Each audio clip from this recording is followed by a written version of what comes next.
Good morning, everyone. My name is Deborah Watson. Everybody calls me Deb. I am a member of All Saints Church, have been for many, many years.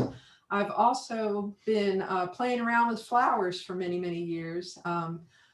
Back in the 1980s, our daughter was about 2 years old, so she'll be 38 in February. So that tells you how long I've been doing this. But back in the 80s, I went to work at a little shop in Dunkirk called the Shop at Penwick, where we did silk flowers and grapevine wreaths, and we had a Christmas green show every year. That was my start into actually designing flowers, and then stayed with that for quite a while. I worked for a caterer as an event designer for floral arrangements. And then I went to work in 1994. Bowen's Florist had advertised for a designer, and I thought, well, I'll give that a try. So I went to work for him, then went to Marlborough Florist, and ended up at Cairns of Calvert Florist, which bought Marlborough Florist. So I've been a floral designer for a lot of years, and it still gives me enjoyment when I don't have to do it for a job. So it's nice to be able to play with flowers once in a while. I especially enjoy doing them for the altar at All Saints. So that's really my little mission that I do. I love doing those flowers, and I really like it when people ask me to do them because I get to do something fancy. So anyway, today is all about what to do with the flowers that somebody brings you in a little package from the grocery store. And I notice we have at least one person who's going to design along with me. So I'll do this sort of a step-by-step thing. Couple things that I wanted to say before we started. Let me pull my notes up here.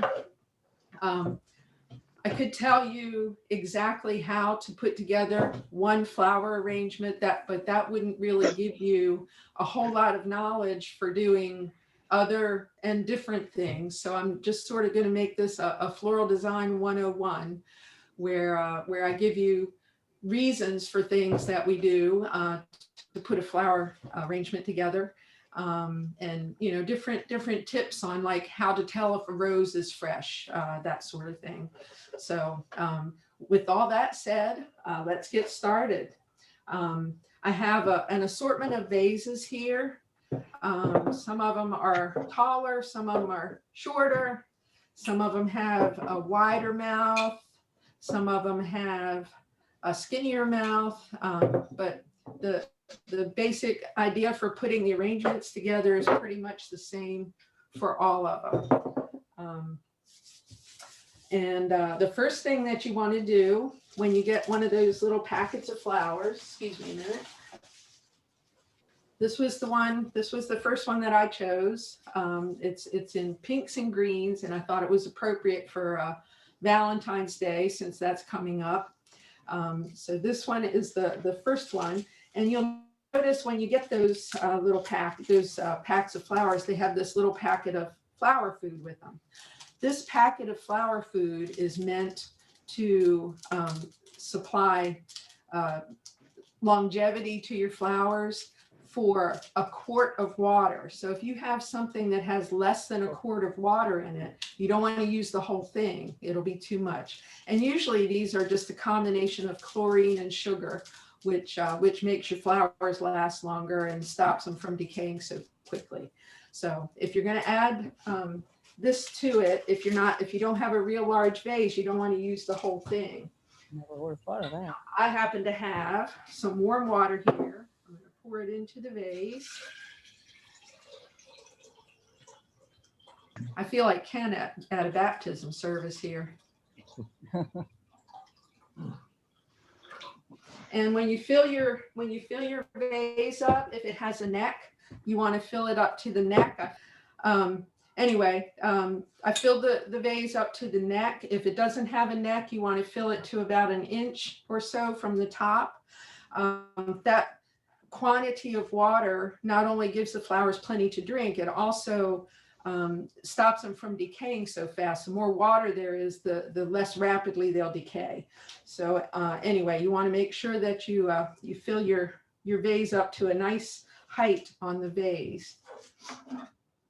And let's see here. First thing I'm going to show you, and I did tell you to use lukewarm water. And I'm going to go ahead and put some of this flower food in here. And this isn't quite a quart, so I'm gonna put about 2/3 of this in here. And I'm actually going to use a flower stem to mix it up so it doesn't all just sit in the bottom. And with our little bouquets that we get, we always get, I mean, they have them in this nice little hand-tied bouquet that you could just sort of plop into a vase.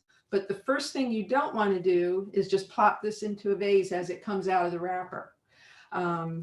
The flowers have leaves that go down the stems, and those leaves, if they stay in the water, will start to rot, and your water won't last as long, and consequently your flowers won't last as long.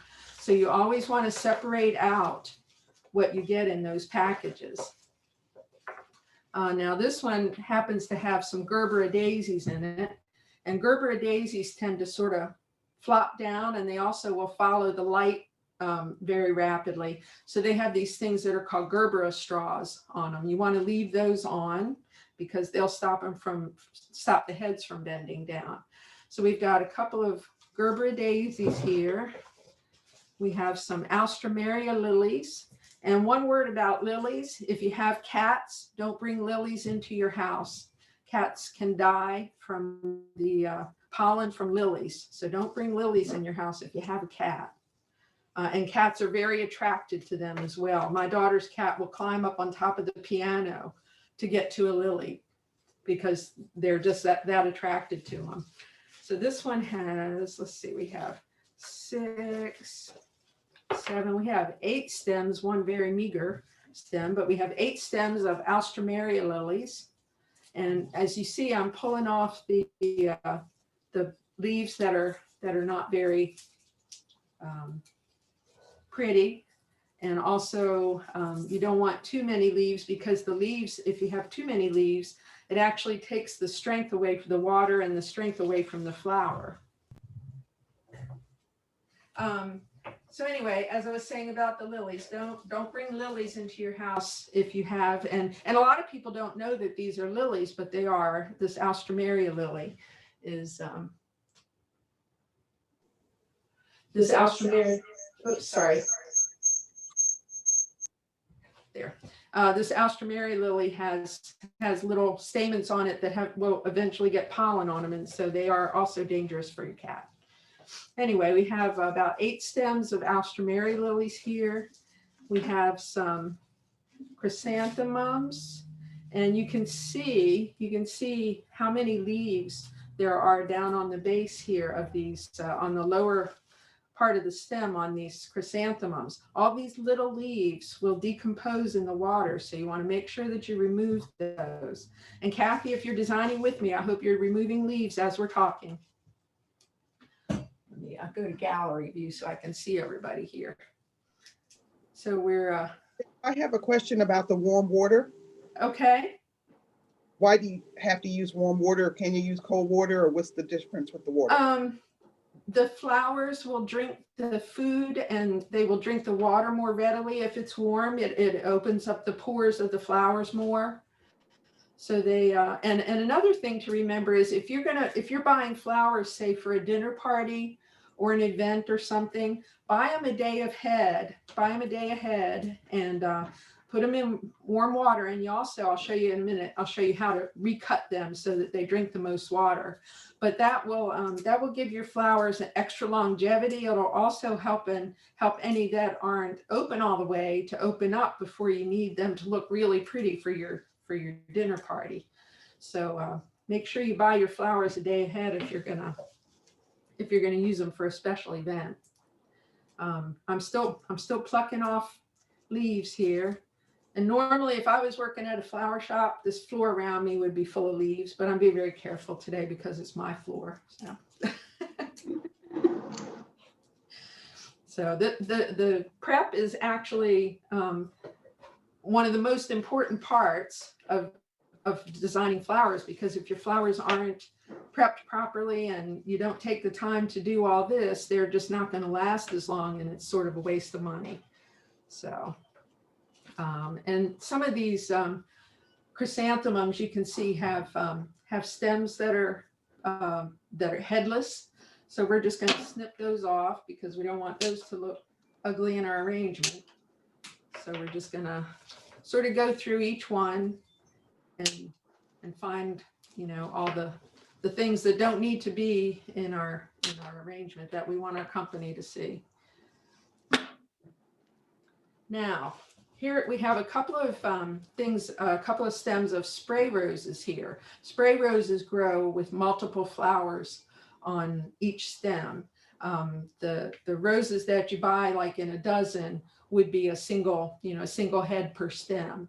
Now these roses, if you can see, I'm going to hold it a little closer, are a little rough looking. So what we do with these and what we do with regular roses, excuse me, I need a drink. Find my water. Where did I put it? There it is.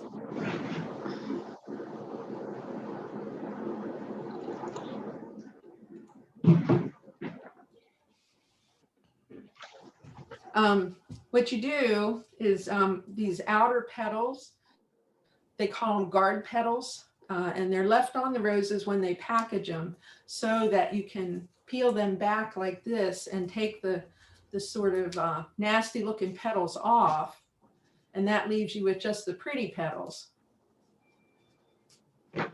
And you'll do the same thing with if you got a dozen roses, you would do the same thing with those. These outer petals, you just sort of pluck them off.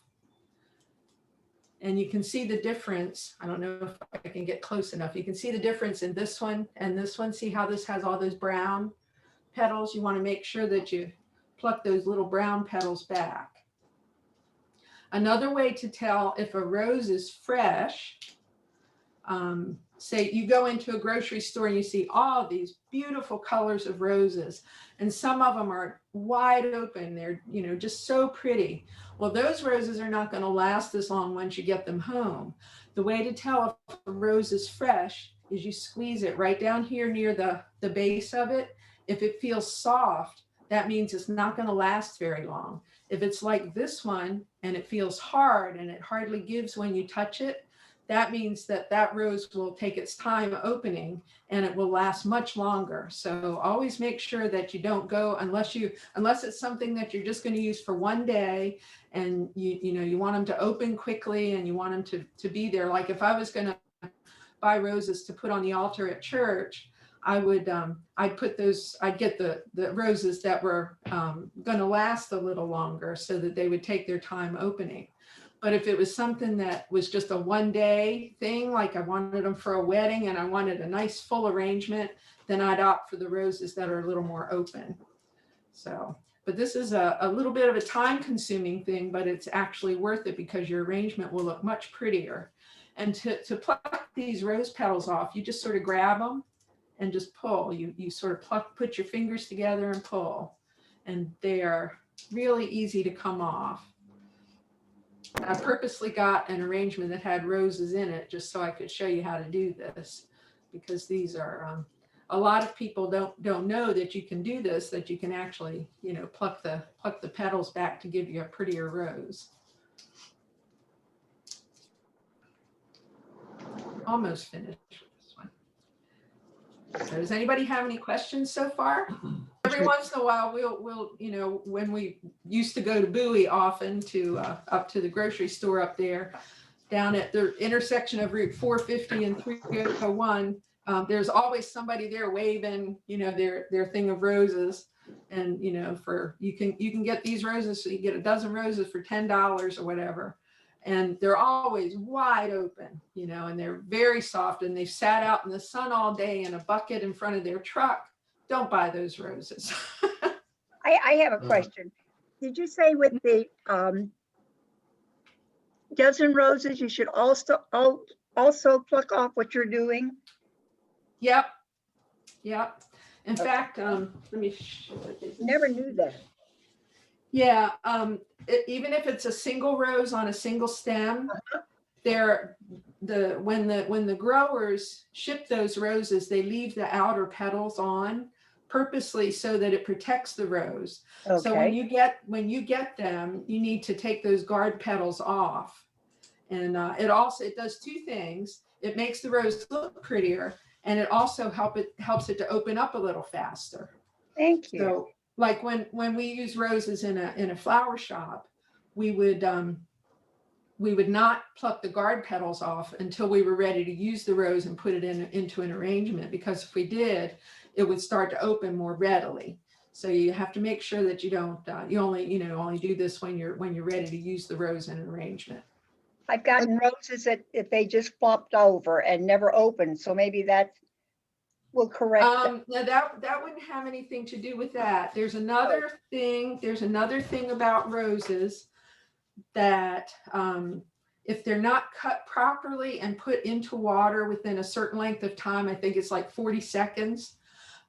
If they're not cut properly and put into water within a certain length of time, they get an air, like an air bubble in the stem, which travels up to the head, and the head can't drink water, so it flops over. Oh, So you have to, with roses, you can do one of two things. You can cut it and put it into water fairly quickly, or you can cut it underwater so that when you cut it, it absorbs water and not air.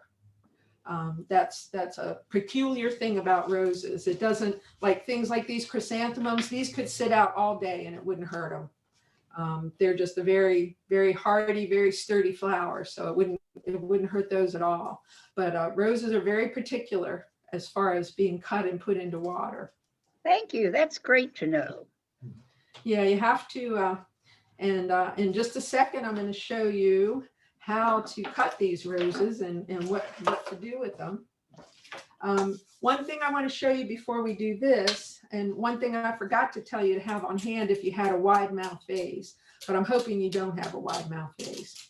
I'm going to show you how to make a grid that will help your flowers to stand up if you don't have a lot of greens. For example, this particular bouquet came with no greens in it. It has absolutely no greens. The only greens are the leaves on the flowers.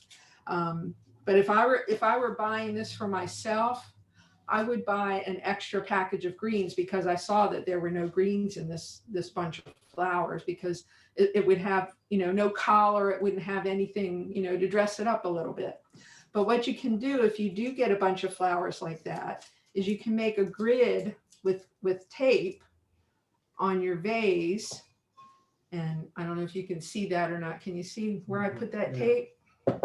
So I'm going to do a couple of those.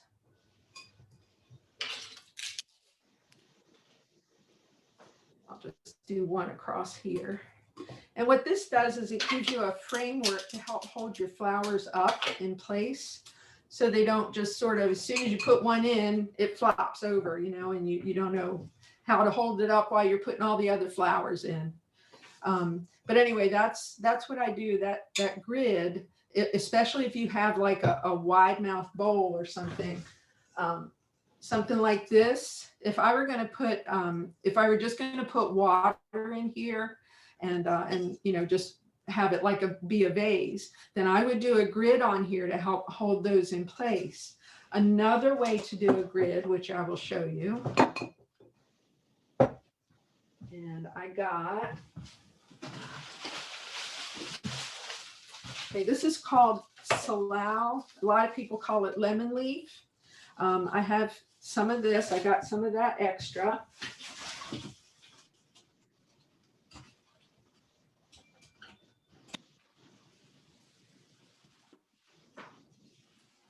And I also got a type of eucalyptus that's called seeded eucalyptus. These are the seeds. And this is a really pretty greenery without being green. It also makes a really easy grid in a vase because it has so many branches and it has all these seeds to help hold flowers in place. Now I'm using garden clippers for this just because a knife is a little tricky on these hard stems. That's why I told you to have garden clippers, so that you could cut something that had a woody stem. I use these for just things with thick stems like this. Now I'm going to cut off. You want to make sure that you have enough of a stem that it's going to reach down into your water, so that when the flowers drink the water, it doesn't leave some of them high and dry right away. So you want to make sure that you have a long enough stem. Let me see how tough that one was. Now you see all that at the bottom there. You're going to take off those lower twigs, because those would be down in the water, and there are a couple leaves there that would be down in the water. So I'm going to put that in my vase. I'm going to tilt it a little bit so it goes to one side. I'm going to cut another piece of eucalyptus here. I'm going to tilt this to go the opposite direction.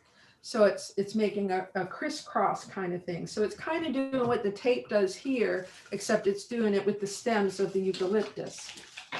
And I can peel back some of these little side branches on the eucalyptus and use the longer ones. This one has a little knob from where it was attached to the stem. So I'm going to cut that. And whenever you cut fresh flowers to put in water, always cut them at an angle. If you cut it straight across, it doesn't have enough of a area to absorb water. If you cut it at an angle, it opens up more of the stem to absorb water. So you can see that's at a sharp angle. I put that in, and that can absorb more water. You do that with all your flowers, not only with eucalyptus or green. So I'm plucking off the lower. Okay. And you can see this one is standing up a little high. I can tuck that in a little more, but I don't know if you can see that is sort of crisscrossed in there. I'm going to add just a couple pieces of this salal, and there again, I have a joint right here, and I want to make sure that I cut that at an angle, pull off the lower leaves that could be in the water. I'm going to put that in.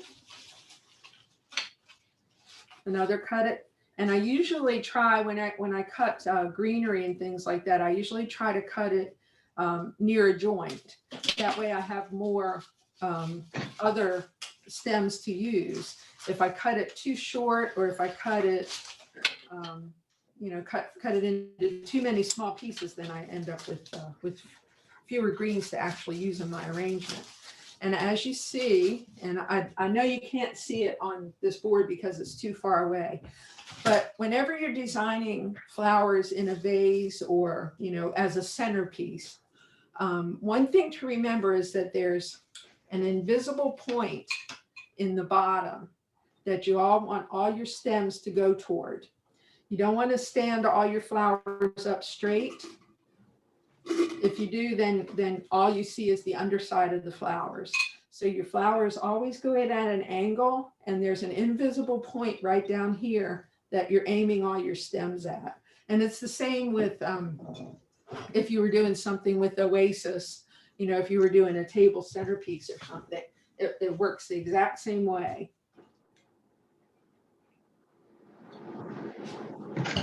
Sorry, I haven't. Steve and I are home by ourselves a lot, so I don't talk much anymore. I get hoarse easily.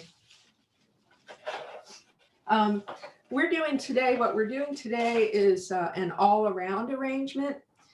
So we're not going to do what they call a one-sided arrangement. One-sided arrangements would be something you were going to have up against a wall, or something that, maybe you were going to put it in your bathroom or something, and you only needed one side to show to look pretty. We're doing an all-around arrangement today. One-sided arrangement is sort of like the same thing, except you'd have one flat side, and all the rest of the flowers would be on the front side of the arrangement.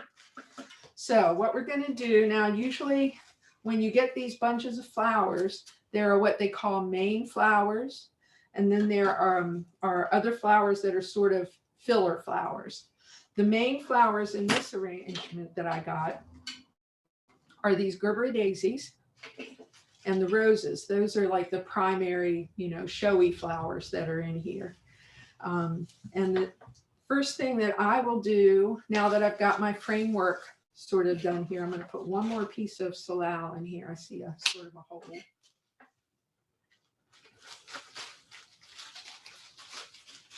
So if you're designing along, you should, if you have extra greens, you should have tucked them in. Are you ready for me to move on to the next step?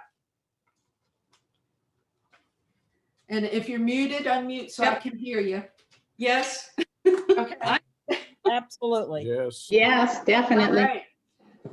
Now I work, because I work so long at a florist, I'm used to working with a knife, and a knife gives you a much sharper, cleaner cut than clippers or scissors would do. So if you have a sharp paring knife, use that.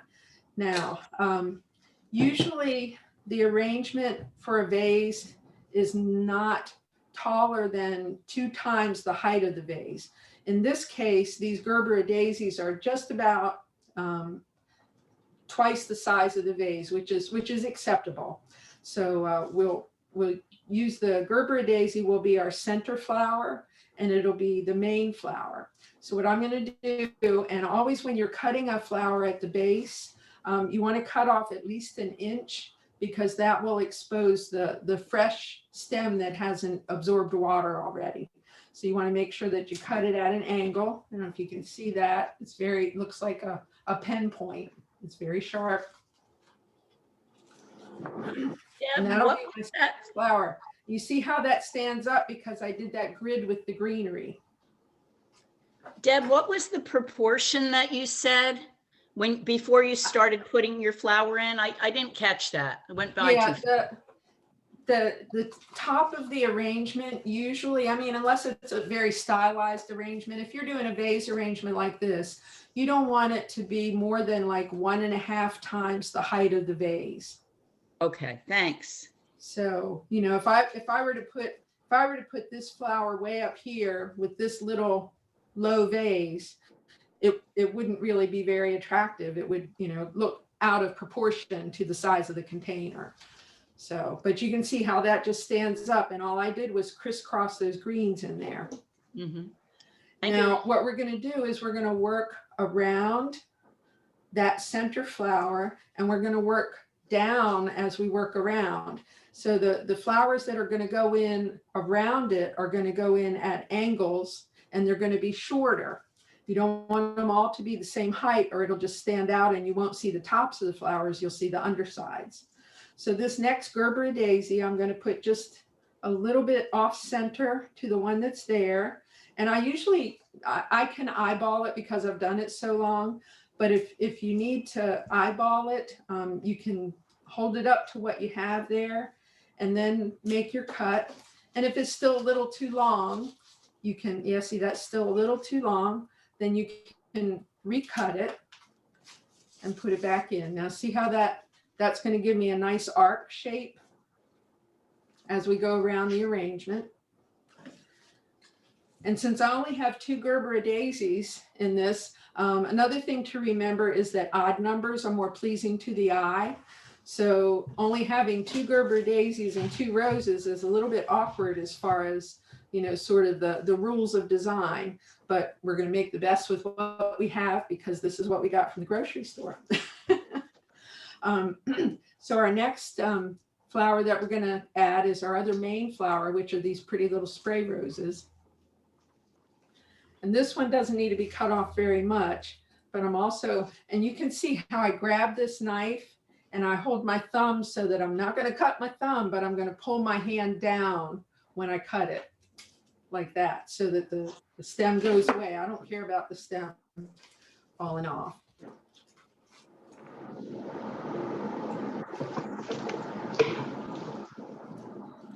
I'm going to put this one over here. So I'm kind of working around so that things are kind of even as we go.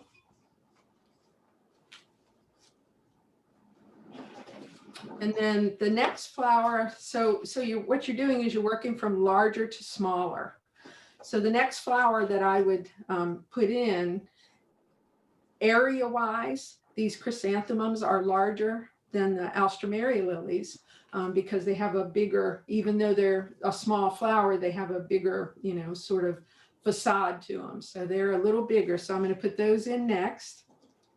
And I'm going to work around. And as you can see, I'm still angling in towards that invisible center point in the bottom. I'm going to fill in the spaces where there aren't roses and there aren't Gerbera daisies with these chrysanthemums.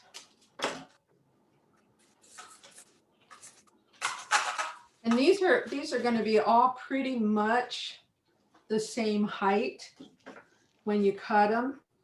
I see one spot here where it's going to have to be a little shorter because this one Gerbera daisy is a little bit shorter. But then we'll go in and we'll fill in these other spaces with the Alstroemeria lilies. So I'm holding this up at an angle so I can see about how long I need to cut that to fill this one space that I have right here. Let me turn this around so you can see it. So you can see that I filled in that one space where there was a big empty space there, right below that Gerbera daisy. And I just have one left, so I have to kind of look around it and see, and I see I need one more piece of seeded youth in here.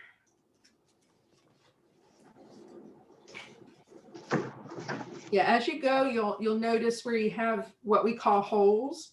So you'll notice that there are empty spots, and that's where you use your filler flowers, and you use your smaller size flowers to fill in. Okay, so there's my knife.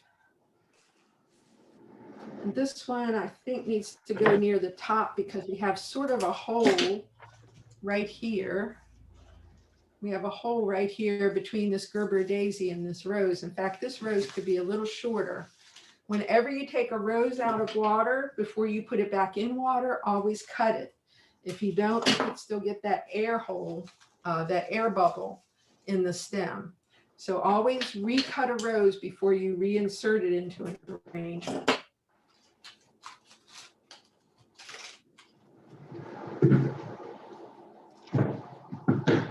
And the same thing goes with roses that you bring in out of your garden.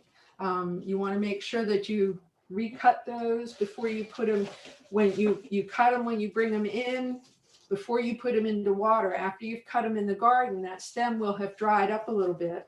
So when you want to put them into water, you want to recut them again before you put them in water so they have plenty of opportunity to drink that water, because they can do the same thing that the hothouse flowers do. You know, they can still get a big air bubble in their stems. So you want to make sure if you bring them in out of your garden that that's what you do. And you can see as I'm going along, I'm adding a little bit of greenery to spots where I see that it needs it. And I have a couple more of the stems of chrysanthemums here. And I'm looking at it and I'm seeing that I'm getting my angles right. So I can see right here that I have an empty spot right there, and I'm measuring to see how tall I need to make that, and that's going to be a little long. So I recut that, and as you can see, I'm always cutting at an angle.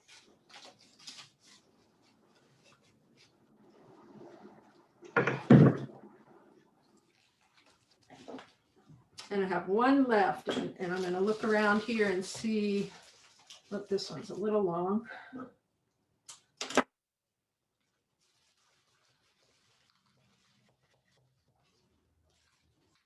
I have one spot that's facing my side that needs another one of those chrysanthemums in there, so I'm going to put that in. And the thing is, when you're putting these flowers in at an angle, the stems are actually going to be shorter than you think they should be because they're going across the vase, so they're not going to go all the way to the bottom. So they really need to be a little shorter than you would normally think they would be. And you can kind of, you know, adjust things as you go along. All right, so we are finished with our next medium flower. What? And we're moving on to our filler flower here, which is the Alstroemeria. So this is where you're going to look and see where you have holes, basically.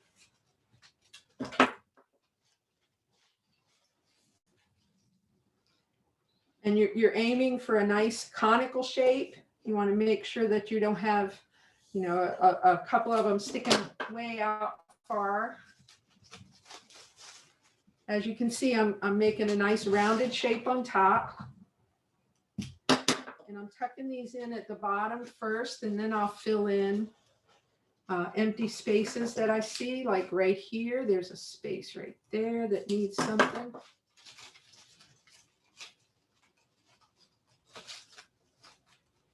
And you can also, if you don't have access to extra greenery, you can also use things out of the yard. You can use evergreens, you can use magnolia leaves, you can use all sorts of greens that you have around your house.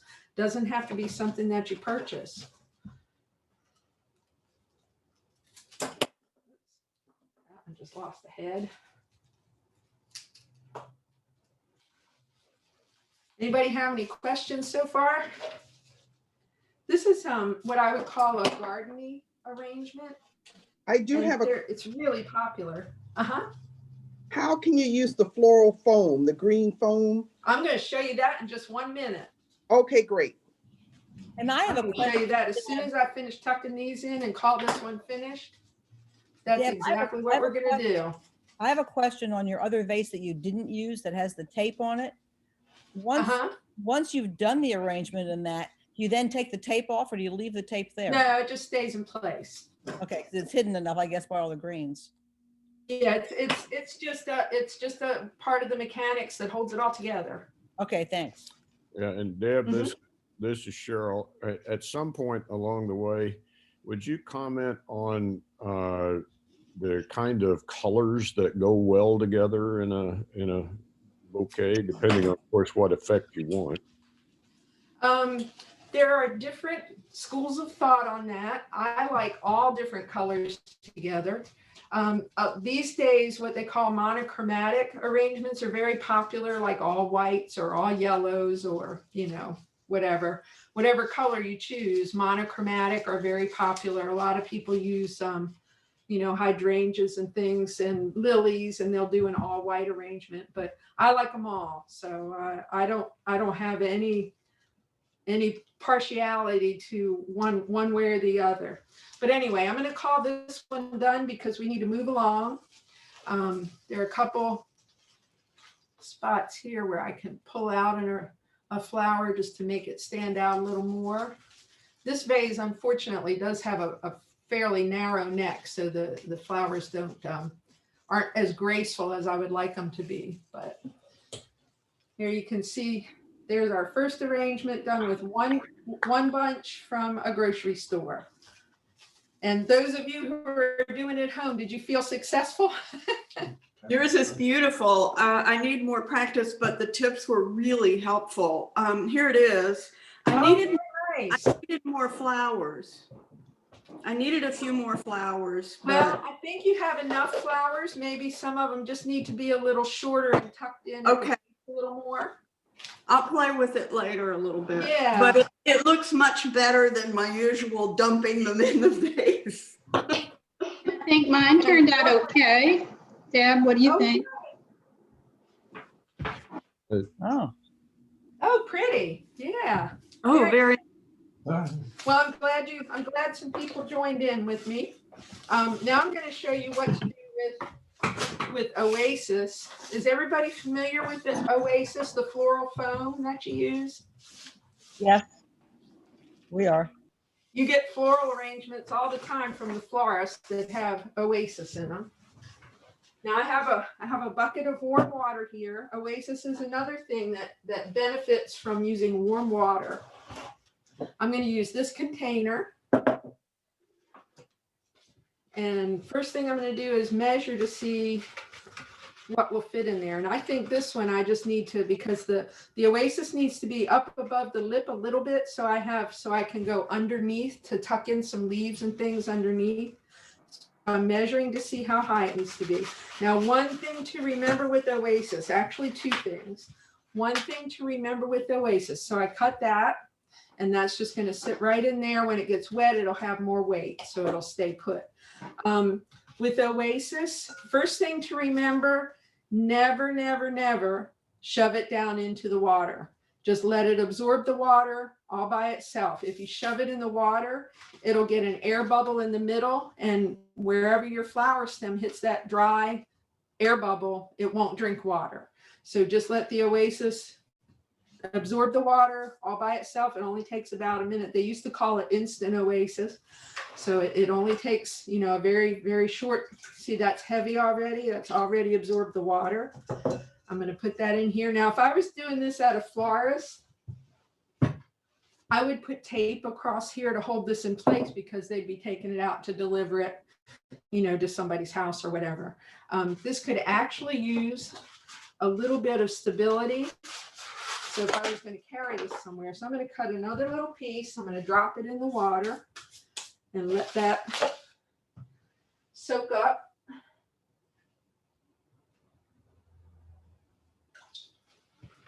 And I'm just going to shove this down in here so that this has a little more stability. Now that won't go anywhere. And now that I have the Oasis in there, I want to fill it with water so that when the Oasis starts to dry out, it has more of a resource for water. So you want to make sure that you add the water after you add the Oasis. Now, when you're doing, I got us another bunch of flowers here. I'll move that one off the Yeah. table. This one actually has some really pretty greenery with it. It has a hydrangea, and you can see this hydrangea is really, really limp. Hydrangea, the name hydrangea, hydra means water. So these absorb and drink a lot of water. This one, I did not recut it when I put it into the, when I put it in this bucket last night. I didn't actually see it in there. So I would have recut that. But I wanted to show you how to cut them this morning. Now this, I will not put this in Oasis because this is better off in a vase arrangement because it drinks so much water. But if I were going to use this right now, I would pull off all these big leaves because those are going to drink more water and the flower is really what needs them. So I'm going to cut that, and I am going to put that in this vase arrangement. And this one actually came with some greens. It came with, I don't remember the name of this green. It came with some greens. It came with some grasses, has some hypericum berries. Some of you might know this as St. John's wort. This is, they use it as a decorative green and as a decorative berry. But it's mostly roses and yeah, a couple of things of greens here. But I still have a little bit of my salal left over from the other arrangement. So I'm going to show you how to green this up real quick. And sometimes your bunches will come with a piece of baker's fern or something. And you can use that too. You can also cut those down and make them into smaller pieces. Now this one, I'm going to start greening it. I want the greens to be kind of low because I'm doing a table arrangement, say for a dinner party. When you do a table arrangement for a dinner party, you don't want it to be any higher than elbow height because you want people to be able to see each other over the flowers. So you don't want to use a real tall flower arrangement. You do one of two things when you do a table arrangement for a party, like for a dinner table. You either make it low or you make it really high so people can see under it. And they make special things that you can make tall arrangements and it's all empty underneath. Now I'm just doing the same thing that I did with the vase, I'm doing with this Oasis. Can you see that? I'm poking all the greens in so that they aim toward that one invisible point in the bottom of the bowl.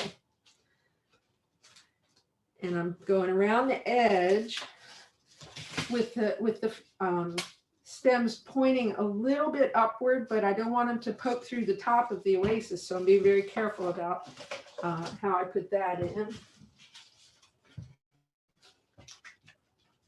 Deb, is there flour fresh in the water that you put in there? Yeah, I had already put some in vase. Okay, thanks. The pitcher. Yeah. Yeah, and you always mix that. You don't want to put that in, either you put it in the water that you're going to soak the oasis in, or you put it in the water that you're going to pour into. You don't want to put it right on the oasis itself because that'll concentrate it too much. And this pretty greenery, I wish I could remember the name. Oh, it's Pittosporum. Yeah, this is Pittosporum. I'm going to put this in here because they were generous enough to give us some greenery with this little bunch of flowers. And I'm still going in this way. And I'm also trying to cover my mechanics. I used to work for a lady named Vic Trago. I know some of you know Vic. And she always said that you never have a flower arrangement with a Queen Anne front and a Mary Ann back. So you want to make sure that you have something that's finished all the way around. What grocery store did you buy the 2 arrangements from? I got these at Harris Teeter. Is there any grocery store that you feel has the best cut flowers for arrangements? They're all about the same. I got these at Harris Teeter. I would normally have gone to Giant, but I got these at Harris Teeter, and I was actually pretty pleased because they had, they had the seated euc, and they had some things that were a little different. So that was quite a pleasant surprise. So I've got, if you can see that, I've got greens over most of the oasis. You can't see much of the oasis. Thank goodness oasis is green and it sort of blends in. Oh, here's one more piece of pit. So I'm going to finish greening this in. This was one thing that when I was working at a florist, one thing we would do ahead of time before every holiday is we would green up all the arrangements, which meant doing just this, putting the greens in everything, and then we'd put the flowers in at the last moment before they actually went out the door. And that's how somebody usually got initiated into the floral business, was learning how to green up, because if you knew how to green up, then it was much easier to learn how to actually design the flowers, because you already had the basics of how to make everything sort of fit together. All right, so my main flowers that I got in this bunch, I've got 2 stems of the Hydrangea berries. So I'm going to make that my center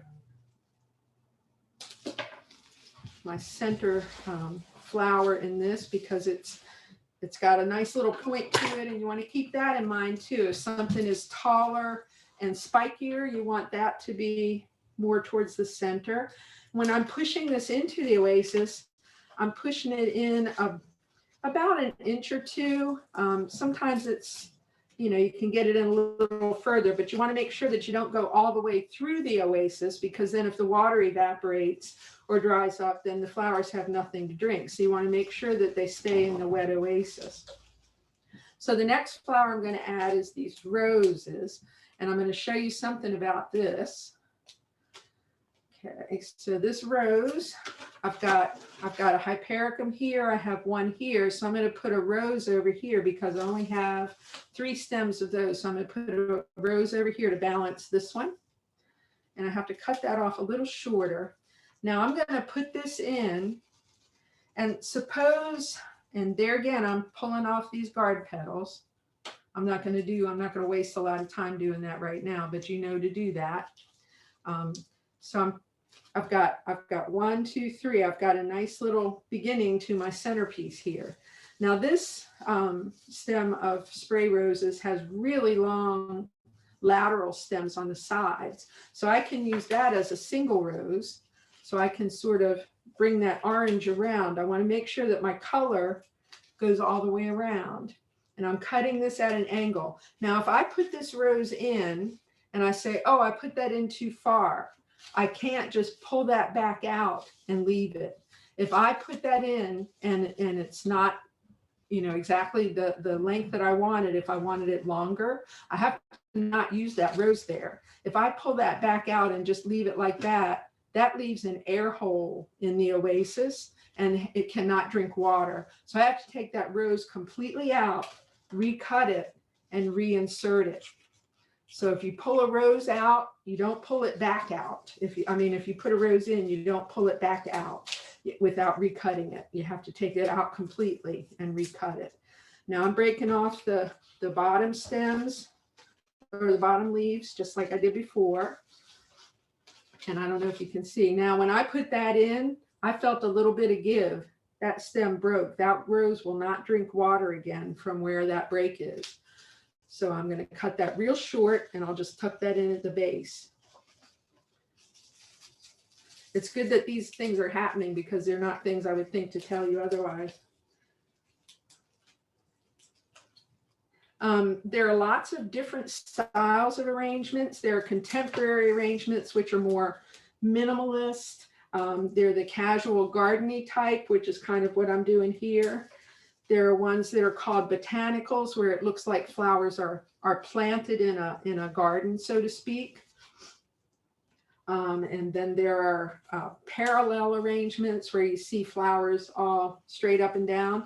Another thing you can do, speaking of straight up and down, is you can put little bunches of flowers in a whole bunch of small containers and make one bigger arrangement out of it.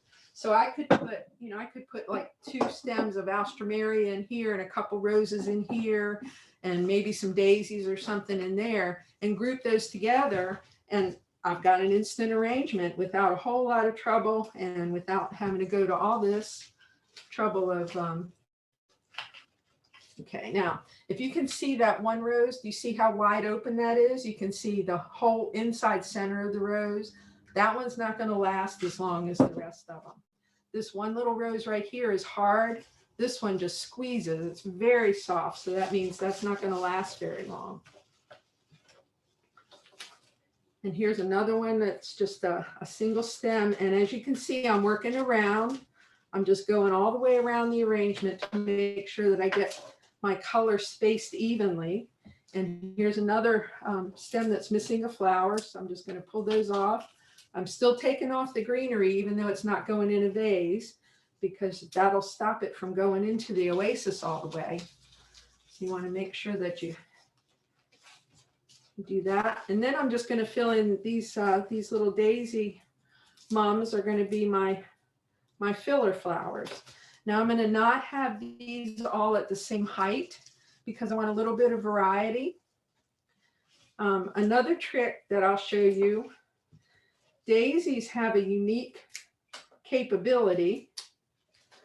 Okay, so I just cut a piece of the bottom of the stem. I cut the stem of the daisy. Say I cut that too short. If you insert that in the center of this stem, it's spongy in there. It will drink water, and you can use that as a longer daisy. That's a little trick that not too many people know. And I'm just filling in all the way around here, wherever I see that I have an empty spot. And I can sort of eyeball. Another thing to remember about oasis, never, never, never reuse oasis once it has dried out. It will not absorb water again, and you just be putting flowers in there to watch them die. So you never reuse oasis. It's a one-time use thing, and just throw it away. Believe me, just throw it away. Okay, so some of these daisies I'm tucking in a little bit tighter because I want a little bit of variety in the height of the flowers.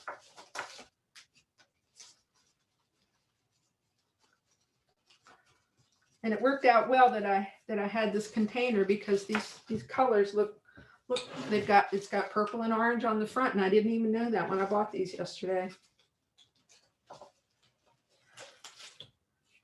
Okay, so I see I have a big hole right here. Always remember when you do use oasis to make sure that you leave enough at the top so that you can go around like this and, you know, and stick flowers in so that you hide the lip of your container. Hey Deb, when you water Oasis, once the plant is like that, do you water it from the top, or is it better to pour the water on the side and have it come up from the bottom? It doesn't really matter. Okay. It doesn't really matter. I actually bought an extra bunch of Alstroemeria Lilies yesterday, so I'm just gonna, where's my knife? I'll just cut with this.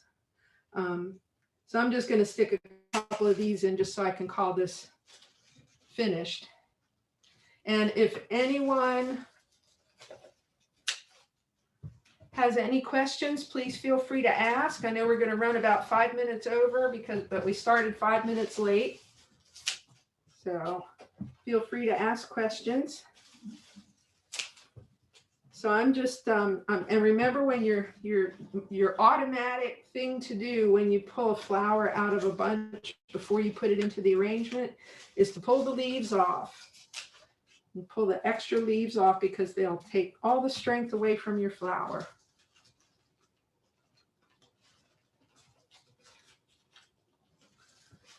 Okay, so there we have an Oasis arrangement.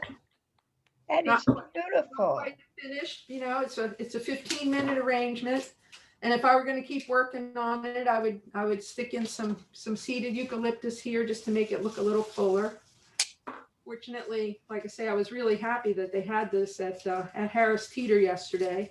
I do find that the prices seem to be better at Giant than they were at Harris Teeter yesterday. So you might, and I haven't bought flowers at Safeway in a long time, but, and I personally like to buy flowers at Whole Foods in Annapolis because they have a really great variety. But also, if you ever go to Trader Joe's, they have the best deal on flowers. Their prices are the best, and they usually have, you know, individual types of flowers that you can put together and make your own bouquet out of. The other wonderful place to buy flowers is from the Amish when they're at the North Beach Market or at the hospital market. Oh yeah, I actually did a wedding. Mhm. I did her flowers for her wedding, and we got the flowers from the Mennonite family. Yeah, Mennonite. Not Amish. Yeah. Yeah, down in Prince Frederick. Her name was Anna, and they grow wonderful flowers. I love their flowers. They grow zinnias and all sorts of things. So, all right, any questions? That was great. Yeah, thank you, Deb. Yeah. That's pretty. That was wonderful. And this lot is of beautiful. good information. Yes. That was Very great. nice presentation. Yeah, Thank because she'll bring some flowers a lot. Now they're going to look a Oh, lot that's better on the counter. lovely. Okay, so there you go. There's our 15-minute arrangement. That's my flower shop coming through there. So Very beautiful. good. I did have these couple little pieces of lily grass here, so I'm just gonna stick that in the top and we'll call this one finished.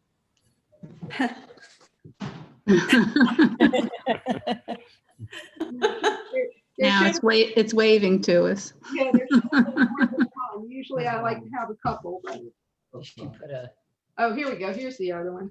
There were two. So I usually like to have something a little bit asymmetric when I do an arrangement, but so there we go. That's All pretty. right. Oh, that is so beautiful. Very good, very nice. Very good.